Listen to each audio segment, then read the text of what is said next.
Bonjour à tous, donc je vous retrouve aujourd'hui pour vous faire ma vidéo des favoris du mois de janvier. Donc je sais qu'on est déjà mi-février, mais j'ai eu vraiment énormément de mal à vous faire cette vidéo pour la simple et bonne raison qu'ils sont en train de faire des travaux dans l'immeuble qui est juste en face du mien, sachant qu'il n'y a que 2 mètres d'écart entre les deux immeubles. Et du coup c'est extrêmement bruyant la journée et ça rendait le tournage d'une vidéo clairement impossible. Donc là je profite d'une petite accalmie, j'espère que ça va durer au moins le temps de faire cette vidéo. Pour celles qui me suivent sur Facebook et Instagram, il y a quelques mois je vous avais posé la question sur quel produit Lush vous aimiez et quel produit Lush vous me conseillez, étant donné que je n'avais jamais testé ces produits et que j'étais assez intriguée. J'ai jeté mon dévolu sur quelques produits, j'ai pas été ravie de tout. Après voilà, c'est pas des mauvais produits en soi, mais il y en a beaucoup qui me correspondaient pas tout simplement, donc je ne vais pas vous en parler aujourd'hui. Ça sert à rien de dénigrer des produits que certaines adorent et juste parce qu'ils ne me conviennent pas. Donc je vais vous parler uniquement des produits que j'ai aimés. Il y en a quand même quelques-uns et je pense en tester encore d'autres par la suite. Donc on va commencer avec un shampoing. Donc je voulais tester les fameux shampoings solides. Donc j'avais pris le pousse plus vite, que finalement j'ai pas gardé parce que je sais pas si c'est la grossesse ou quoi que ce soit, mais je trouvais l'odeur insupportable, donc je ne l'ai pas gardé. Après il était sûrement très bien, mais l'odeur pour moi c'était vraiment pas possible. Et donc j'en avais pris un deuxième donc qui s'appelle Brillantissime, que j'ai bien entamé comme vous pouvez le constater. Bon, il est un petit peu tout cassé, mais donc je dois dire que j'étais assez sceptique au départ sur le principe des shampoings solides. Je m'attendais à quelque chose qui ne mousse pas du tout, qui assèche les cheveux, etc. Et je dois dire que j'ai été extrêmement surprise, en tout cas par celui-ci. Voilà, la texture elle est pas du tout, complètement différente en fait de ce à quoi je m'attendais. Ça fait une mousse vraiment super onctueuse, ça mousse vraiment beaucoup. Il en faut très peu finalement. Le Brillantissime, je trouve qu'il nettoie, enfin, il laisse les cheveux vraiment très propres sans les dessécher. Moi qui ai les cheveux qui graissent assez facilement, quand je n'utilise pas un shampoing très doux, il me fait pas du tout graisser les cheveux. Donc malgré le fait qu'il contienne des huiles essentielles, il n'est pas du tout agressif pour le cuir chevelu. Donc c'est vraiment un très bon point. Après c'est extrêmement économique étant donné qu'il en faut vraiment très peu, comme je vous le disais, ça mousse vraiment beaucoup. Au niveau de l'odeur, l'odeur est pas désagréable, il n'y a rien de particulier à noter à ce niveau-là. Après voilà, au niveau de la présentation, c'est vrai que ça peut être assez déconcertant au début, surtout que c'est finalement assez contraignant pour moi qui ai une douche par exemple, parce que j'ai tendance à laisser traîner un peu tous mes produits par terre dans la douche, etc. Et voilà, les shampoings solides, il faut impérativement les sortir de la douche et les mettre à sécher en dehors de la boîte déjà, et les laisser sécher à l'extérieur de la douche en fait, parce que sinon votre shampoing il va fondre à une vitesse pas possible et ça va être de la purée. Donc voilà, je vous en parle en connaissance de cause, étant donné que j'ai fait la bêtise une fois, pour ça qu'il a autant diminué. Donc voilà, donc une fois qu'on s'habitue à tout ça, c'est vraiment un bon produit et je pense que je rachèterai celui-ci et j'en testerai sûrement d'autres aussi très prochainement. Donc ensuite on va rester dans les shampoings. J'ai voulu tester le shampoing sec de chez Lush qui s'appelle Poudre de perlimpinpin. Donc là c'est le nom en anglais, mais voilà, le nom sur le site français et en boutique c'est Poudre de perlimpinpin. Donc il se présente comme ça dans un flacon, donc c'est de la poudre.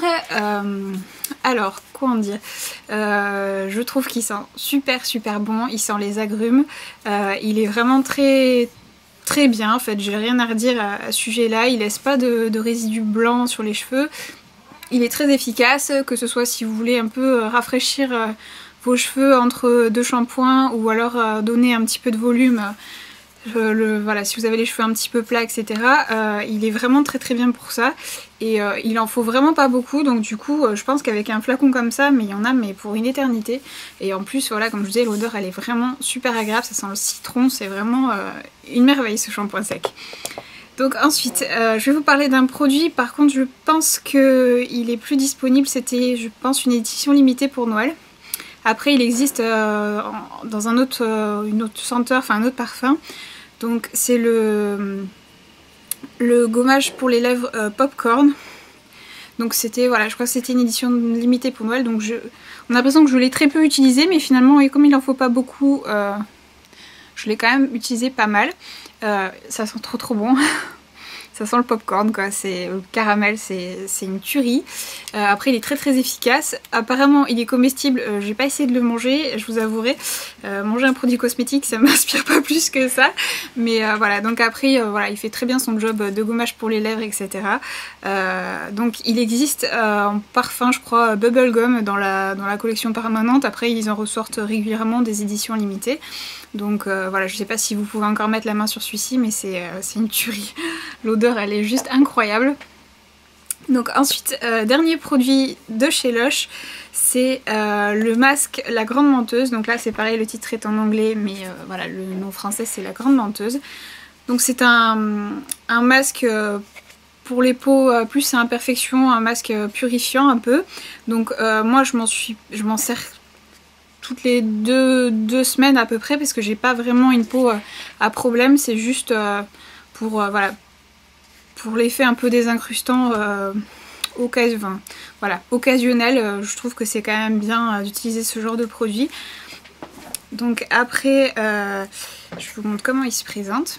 Donc il est comme ceci. Donc c'est un masque à base de menthe, comme son nom l'indique, la grande menteuse. Il sent super bon, il est très frais, il donne vraiment une impression de frais sur la peau. Donc je pense qu'en été il doit être encore plus agréable à utiliser. Après pour ce qui est de l'efficacité, je ne peux pas vous dire parce que comme je vous dis j'ai très peu d'imperfections, j'ai très peu de boutons, etc. Donc je ne peux pas vous dire vraiment si ça fonctionne. Après pour l'effet purifiant je pense qu'il fonctionne bien, enfin pour moi ça me semble être un bon masque. Et vraiment pour le côté détente, etc. Avec la menthe c'est vraiment un masque très agréable à utiliser. Donc je le rachèterai très certainement, je l'aime vraiment beaucoup. Donc ensuite on va rester dans les produits soins, donc avec un dernier produit soin. Donc comme vous le savez, avec mes changements dus à la grossesse, je cherchais une crème avec un indice de protection et il s'avère que c'était assez difficile. Surtout que en général voilà, les textures des crèmes avec un indice de protection, je les trouve en général assez désagréables. C'est souvent très collant et très épais, j'aime pas du tout ce genre de texture. Et donc finalement j'ai fini par trouver mon bonheur. Donc avec j'ai trouvé enfin une crème qui regroupe tous mes critères en fait. Donc c'est le fluide lissant Nectalis Peau Normale Mix de chez Galénic, qui se présente comme ceci. Donc déjà l'odeur ça sent trop bon, ça sent les fruits. Le flacon pompe, super économique, super pratique et tout. Donc cette crème a un indice de protection de 15, donc c'est vraiment pas mal. Et après donc la texture est comment dire, la texture est légère, donc elle laisse pas de fines gras sur la peau, mais en même temps elle est quand même hydratante, donc c'est exactement ce que je recherchais pour la journée. Voilà, pour la nuit j'aime bien avoir les crèmes bien riches, etc. Mais pour la journée j'aime pas avoir quelque chose de trop gras sur la peau. Donc cette crème est vraiment idéale pour moi, j'en suis ravie et je pense que je n'en changerai plus maintenant que j'ai trouvé mon bonheur. C'est vraiment une super crème. Après donc comme tous les produits Galénic, elle est assez coûteuse. Je pense que je l'ai payé un peu plus de 20 € si je me souviens bien, donc c'est quand même assez cher pour une crème, mais voilà, je regrette pas. Elle fait quand même 50 ml, c'est quand même un grand format, et au vu du conditionnement je pense qu'elle va me durer un bon moment. Donc ensuite, gros craquage dans un domaine où je ne craque pas d'habitude. Donc j'ai testé 2 fonds de teint ces derniers mois. Donc le premier c'est le Hello Flawless de Benefit qui est ici. Donc sur ces 2 fonds de teint je vous ai fait une revue détaillée sur le blog, donc je vais pas trop m'étendre parce que voilà, ça risque d'être un peu répétitif, mais je vous mettrai les liens dans la barre d'infos. Donc sachez juste que je suis complètement dingue de ces 2 fonds de teint. Je vous parle du second dans quelques instants. Donc le Hello Flawless de Benefit que j'ai vraiment adoré et beaucoup porté, et le fond de teint, le fameux fond de teint le teint touche éclat de Yves Saint Laurent, j'ai enfin craqué. Et finalement voilà, je regrette pas, c'est vraiment un bon fond de teint, c'est celui que je porte aujourd'hui d'ailleurs, donc si vous voulez voir un peu le rendu, voilà ce que ça donne. Donc pareil, donc je vous ai fait une revue détaillée sur ce produit sur le blog, donc si vous voulez jeter un petit coup d'œil si ça vous intéresse, je vous mets donc les liens dans la barre d'infos. Donc pareil, un super fond de teint. Donc je suis ravie de mon achat, malgré le prix exorbitant. Ensuite, alors là c'est pareil, je sais pas trop si vous pourrez encore trouver ça, mais je suis tellement amoureuse de cette poudre que je voulais vous la montrer quand même. Donc c'est un highlighter de chez Elisabeth Arden qui s'appelle Rose Aurora, donc qui se présente dans un packaging doré rose comme ça, qui est super super joli. Et la poudre en elle-même est complètement magnifique. Donc c'est couleur un peu or rose justement, qui est vraiment trop trop jolie. Donc je vous montre rapidement. Donc voilà, donc je suis complètement dingue de cet highlighter. Je l'ai eu en solde à moins 40% chez Nocibé. Donc je pense que c'était une édition limitée, mais peut-être que vous pourrez encore la trouver. Je sais pas du tout. Voilà. Mais je voulais vraiment vous la montrer parce qu'elle est vraiment magnifique et je l'adore. C'est vraiment vraiment dommage que ce soit une édition limitée parce qu'elle est vraiment trop trop belle. Donc ensuite, un autre enlumineur. Donc il faut croire que je suis accro aux enlumineurs, hein. On se refait pas. Donc pareil, c'est un gros gros craquage pour moi. Là sur ce coup là j'ai encore vraiment déconné. C'est donc la poudre signée de Chanel de la collection Printemps Précieux. Donc c'est la nouvelle collection de chez Chanel. Donc qui est encore un enlumineur. Donc là bon je l'ai quand même bien utilisée, donc elle n'est pas aussi jolie qu'au départ. J'ai aussi fait un article sur le blog avec des photos sur cette poudre. C'est franchement une merveille. Je sais pas si vous allez voir, mais voilà, la poudre en elle-même c'est une œuvre d'art. Et la couleur, mais c'est...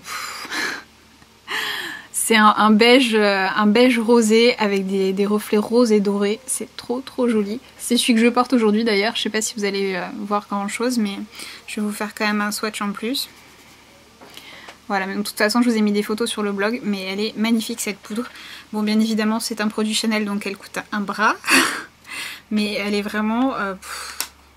Quand je l'ai vue j'ai craqué quoi. J'ai pas pu m'empêcher. C'était... Voilà, mais j'en suis ravie, je l'ai beaucoup porté ce mois-ci, enfin le mois de janvier et aussi en février, vu qu'on est déjà mi-février. Donc vraiment super highlighter encore. Donc le blush que j'ai le plus porté au mois de janvier et en décembre aussi, fin décembre, c'est le blush Sin de chez NARS, qui est comme ceci. Donc c'est un mauve avec des reflets un peu dorés. Donc c'est une super couleur pour l'hiver. Voilà, donc il passe vraiment avec tout ce blush et au niveau de la texture, voilà. C'est vrai que les blushs chez NARS, autant il y en a qui sont vraiment géniaux, autant il y en a qui sont nuls, on est bien d'accord. Donc là celui-ci est vraiment, la texture elle est parfaite quoi, il s'applique très bien, il fait pas de taches, il s'estompe super bien, vraiment rien à redire. Et la couleur est vraiment très jolie, voilà, ça a été un de mes blushs préférés cet hiver. Donc ensuite nous allons parler mascara. Donc un mascara dont j'ai fait l'acquisition très récemment, donc c'est le Better Than False Lash de Too Faced. Donc c'est pareil, je vous ai fait une revue complète sur le blog, ça sera plus simple que de vous en parler comme ça. Je vous ai fait des photos avant, après tout ça, donc voilà, ça sera peut-être mieux que de vous en parler comme ça. Mais voilà, sachez que voilà, il y a aussi beaucoup, enfin il y a eu beaucoup de mal de dit de ce mascara et beaucoup de bien aussi. Je me suis tâtée pendant très longtemps avant de me décider à l'acheter, étant donné que je suis très souvent déçue par les mascaras. Et je dois dire que je suis très agréablement surprise par ce produit. Alors c'est sûr qu'il faut un petit moment avant de dompter la bête et de comprendre un peu comment ça marche. Mais voilà, une fois qu'on a pris le coup, franchement on peut avoir un très beau résultat avec ce mascara. Donc est-ce que je le rachèterai? Probablement pas, étant donné que l'application est assez fastidieuse, c'est assez long, donc c'est vrai que comme mascara tous les jours c'est un peu pénible à utiliser. Mais franchement voilà, ça reste un bon produit, c'est sympa, le concept est innovant et ça change un petit peu de ce qu'on peut voir d'habitude. Donc c'est un très bon produit, voilà, j'ai rien à redire, si ce n'est encore une fois le prix qui est je trouve trop cher pour un mascara. Je crois qu'il est autour de un peu plus de 30 € je crois. Donc voilà, je trouve ça un peu cher quand même. Donc voilà, donc un bon produit, mais voilà, c'est pas non plus un indispensable pour moi, même si ça reste une belle découverte. Donc ensuite, deux ombres à paupières que j'ai beaucoup porté au mois de janvier et aussi fin décembre, étant donné que je crois que j'avais fait mon maquillage du nouvel an avec ces deux fards à paupières là. D'ailleurs c'est ceux que je porte aujourd'hui, donc je vous montre rapidement. Donc c'est deux fards à paupières de chez NARS, donc c'est mes premiers fards à paupières de chez NARS, je n'en avais jamais acheté avant. Donc c'est pareil, ils ont la réputation selon les couleurs de pas être toujours très égales au niveau de la qualité. Et donc j'en ai choisi deux et je suis très bien tombée, donc tant mieux. Donc le premier c'est le Ondine, qui est comme ceci. Donc c'est un peu un mauve grisé avec des reflets dorés qui est vraiment très très beau. Je vous fais un swatch rapidement. Donc voilà. Il ressort un peu marron à la caméra mais il est plus mauve. Et ensuite le deuxième c'est Mekong, qui est un marron foncé avec des irisés dorés, qui est trop beau et vraiment hyper pigmenté comme vous pouvez le voir. Donc voilà, c'est deux fards à paupières que j'ai énormément portés, ils sont vraiment magnifiques. Donc je pense recraquer très prochainement pour de nouveaux fards à paupières NARS du coup. Donc si vous avez des couleurs à me recommander, je suis toute oui. On va continuer avec les lèvres. Donc vous allez m'en vouloir parce que je me rends compte qu'il y a beaucoup de produits entre guillemets de luxe ce mois-ci. C'est pas du tout volontaire. Donc voilà, j'espère que vous m'en tiendrez par rigueur. Donc c'est un rouge à lèvres de chez Chanel, donc c'est le rouge Coco Shine numéro 54, c'est le Boy, qui est comme ceci. Donc c'est un genre de vieux rose, c'est celui que je porte aujourd'hui d'ailleurs.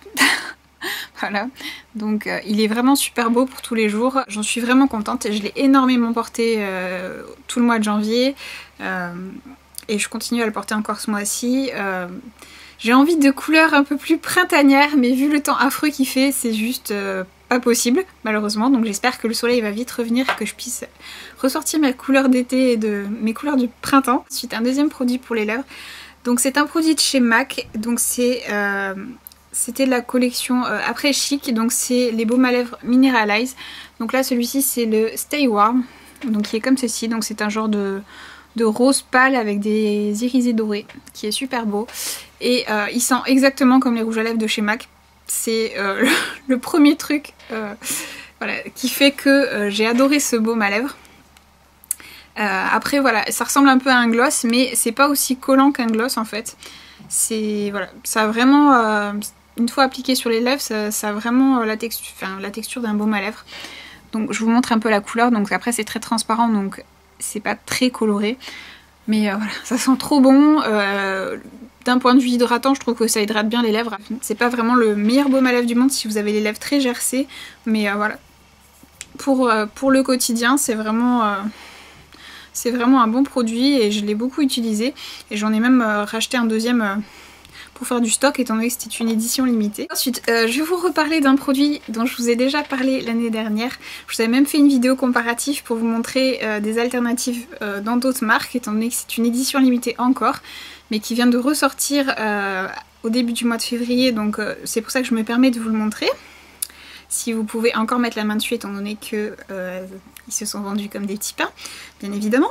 Donc c'est le rouge à lèvres Party Paro de chez MAC, qui est comme ceci. Donc je vous en ai déjà parlé plein de fois, c'est mon rose préféré de chez MAC. Donc du coup j'ai profité du fait qu'il soit ressorti pour faire du stock pour les 10 prochaines années. Et il est vraiment trop beau ce rouge à lèvres. Je vous fais un swatch, c'est vraiment un rose pétant qui est trop beau, je l'adore. Donc voilà, du coup moi qui l'économisais depuis plusieurs mois, maintenant que j'ai fait mon stock, je me lâche et je le porte très souvent. Voilà, donc je suis complètement amoureuse de ce rouge à lèvres, donc si vous pouvez encore mettre la main dessus et que vous cherchez un rose vif mat, parce qu'il est mat, c'est ce qui fait, je trouve, sa particularité. Voilà, je vous recommande vraiment ce rouge à lèvres. Je vous renvoie aussi à ma vidéo comparative si vous voulez trouver une alternative moins chère, ou si par exemple vous n'arrivez pas à le trouver.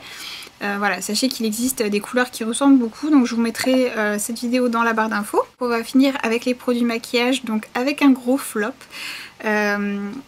J'ai voulu tester les vernis Chanel, donc j'en ai entendu énormément de mal, mais les couleurs sont toujours tellement jolies que je me suis dit bon, je vais en tester un et on verra bien.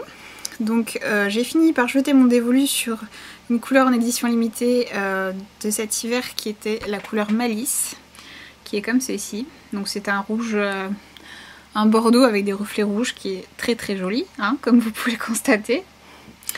Donc voilà, donc en général les vernis ongles tiennent très bien sur moi, j'arrive à garder en général mon vernis à peu près dans un état correct pendant à peu près une semaine, donc avec toujours une base et un top coat. Et donc celui-ci, il a même pas tenu une journée sur mes ongles avec base et top coat. Pourtant je me suis pas servi de mes mains plus que d'habitude, mais au niveau de la tenue c'est une horreur. Autant la couleur est vraiment sublime, autant la tenue est vraiment exécrable. Donc voilà.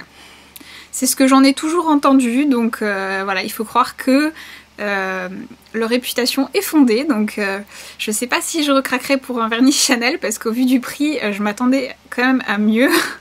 donc voilà, donc c'est une grosse déception, ce vernis, malheureusement. Donc on va finir avec un produit un peu hors catégorie, mais pour moi ça fait partie quand même du domaine de la beauté, de la santé aussi. On nous rabâche très régulièrement qu'il faut boire au moins 1,5 litre par jour, que ce soit pour notre santé ou pour avoir une belle peau par exemple, donc c'est pour ça que voilà, ça rentre quand même dans le cadre de la beauté. Donc il faut savoir que les 3/4 d'entre nous boivent en moyenne 1 à 2 verres d'eau par jour, ce qui est clairement insuffisant. Donc voilà, je vais pas vous cacher que j'ai tendance, jusqu'à il y a peu, j'avais tendance aussi à faire un peu pareil et à ne pas boire suffisamment. Et donc j'ai fini par essayer de me rééduquer un peu à ce niveau-là. Et donc je me baladais toujours avec une bouteille d'eau avec moi pour surveiller ma consommation d'eau journalière. Donc après je conçois que ce soit pas très facile à mettre en place, que souvent l'eau du robinet selon les villes est clairement dégoûtante, on est bien d'accord. Donc comme moi par exemple dans ma ville, l'eau du robinet est imbuvable, vraiment un sale goût de chlore, et que l'eau minérale a quand même un sacré coup. Donc j'ai voulu trouver une alternative à ça. Et donc il y a peu, donc je sais pas si vous connaissez les carafes Brita, donc c'est des carafes filtrantes voilà, qui existent depuis très longtemps, que moi j'utilisais à la maison, etc. Mais bon, c'était toujours pénible de remplir la carafe, attendre que ça filtre et après re-remplir ma bouteille, etc. Donc finalement j'avais tendance à plutôt me laisser mourir de soif plutôt que de mettre de l'eau à filtrer. Donc grosse feignante que je suis. Donc voilà, la marque Brita vient de sortir il y a quelques semaines ou quelques mois, je ne sais pas trop, un nouveau produit qui est complètement génial et qui a donc révolutionné ma consommation d'eau. Donc il s'agit d'une bouteille d'eau qui est comme ceci, donc vous voyez, en plus elle est très jolie, il y a la bordure rose et tout, donc il existe en plusieurs couleurs. Donc voilà, j'ai trouvé ça à Carrefour. Donc elle était à 16 € au départ et je l'ai eu à 13 €, donc c'était une offre spéciale parce que c'était un nouveau produit justement. Donc je vous explique comment ça fonctionne. Donc en fait vous remplissez, vous dévissez, vous remplissez votre bouteille. Donc ça se présente comme ça. Donc à ce niveau là en fait vous avez un filtre qui ressemble, je vous montre, qui quand il est neuf ressemble à ça en fait. Donc c'est des filtres au charbon comme les carafes Brita en fait. Et donc en fait c'est quand vous buvez. Donc vous avez le petit truc pour boire ici. Donc en fait quand vous buvez vous aspirez et en fait c'est à cet endroit là que l'eau est filtrée en fait. Donc vous n'avez pas besoin d'attendre que l'eau se filtre, étant donné qu'elle se filtre en allant. Et donc ça marche aussi bien que les carafes, les grandes carafes Brita, etc. Ça retire vraiment le goût dégoûtant que peut avoir l'eau du robinet. Et donc je trouve ça super pratique. Donc comme je vous disais, elle est à 16 €, donc je trouve que ça reste quand même très correct. La bouteille est vendue avec 4 filtres, comme ceci. Donc sachant qu'un filtre est censé filtrer une semaine d'eau pour la consommation d'une personne, sachant que honnêtement vous pouvez le garder bien plus longtemps. Voilà, je vais vous avouer que moi ça fait un mois que j'ai le même filtre dans ma bouteille et mon eau a toujours pas un goût dégueulasse, donc je pense le changer quand même bientôt par acquis de conscience, mais voilà, vous pouvez le garder bien plus d'une semaine. Et donc ensuite vous pouvez acheter les petits filtres, donc c'est des paquets de 8. Non, c'est des paquets de 8 et qui se vendent par 2. Donc pour 16 filtres c'est 26 €. Donc ça revient à, si vous le changez toutes les semaines, ça revient à 1,65 € par semaine. Donc 1,65 € pour à peu près 14 litres voire plus. Ce que je trouve vraiment pas cher finalement. Donc après voilà, comme je vous disais, vous pouvez les garder bien plus. Donc finalement avec une boîte, vous pouvez peut-être faire l'année même. Donc voilà, donc je vous recommande vraiment cette bouteille, j'en suis dingue, je l'amène partout avec moi maintenant. Et donc finalement je suis passée à 2-3 verres d'eau par jour à quasiment 3 litres, donc je suis très fière de moi. Voilà, donc j'adore cette bouteille. Donc si vous cherchez à justement essayer d'améliorer un peu vos habitudes de consommation d'eau, je pense que ça peut être une bonne alternative pour vous. Donc c'est pour ça que je voulais vous en parler. Donc même si c'est un tout petit peu hors catégorie beauté, mais bon, ça touche quand même la beauté et la santé, donc ça reste quand même dans le thème de ma chaîne. Donc c'est fini pour mes favoris du mois de janvier. Pour celles qui ne me suivent pas encore sur Facebook et sur Instagram, je vous mettrai les liens dans la barre d'infos. Parce que je suis beaucoup plus présente sur Facebook et Instagram que sur YouTube. Surtout avec l'accouchement qui approche à grands pas, je pense que je vais être encore plus absente malheureusement. Si vous voulez continuer à me suivre, vous avez ces deux moyens là. J'espère que cette vidéo vous a plu et je vous dis à très bientôt.